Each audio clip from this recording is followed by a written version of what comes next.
Binasahan na ng sakdal ang dating pulis Maynila na nakunang nagto-torture ng isang suspect sa pang-hold up noong taong 2010. Walang inihaing plea si dating Police Senior Joselito Binayog.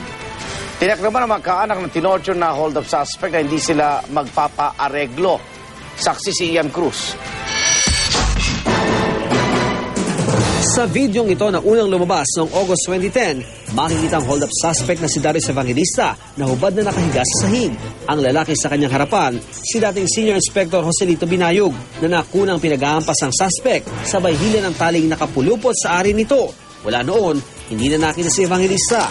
Si Binayog na itinuturong pasimuno ng pagpapahirap ang commander noon ng Asuncion Precinct ng Manila Police District. Kinasuhan siya ng paglabag sa Anti-Torture Act kasama ang iba pang sangkot na pulis pero lahat sila ay nagtago.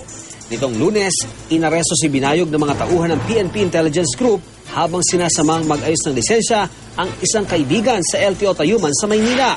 Kanina, binasahan siya ng sakdal sa sala ni Judge Tita Bughaw Aliswag ng Manila RTC Branch 1. Did not enter his plea, so under the rules, the court will enter the plea for the accused.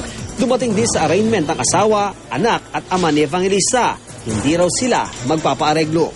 Yun nga po yung bumabalik sa akin yung nakaraan, yung ginawa nila sa asawa ko, yung video.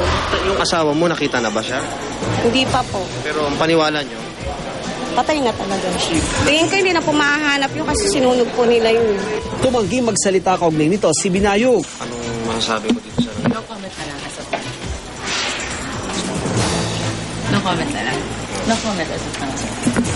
Nauna ng inaresto at binasa ng sakdal ang pamangkin ni Binayog na si PO1 Rex Binayog at si SPO1 Rodolfo Ong kaugnay ng torture. Pero pinaghahanap pa rin ang kapatid ni Binayog na si PO1 Nonito Binayog. Kaya din sina Superintendent Rogelio Rosales Jr., SPO3 Joaquin de Guzman at SPO1 Dante Bautista.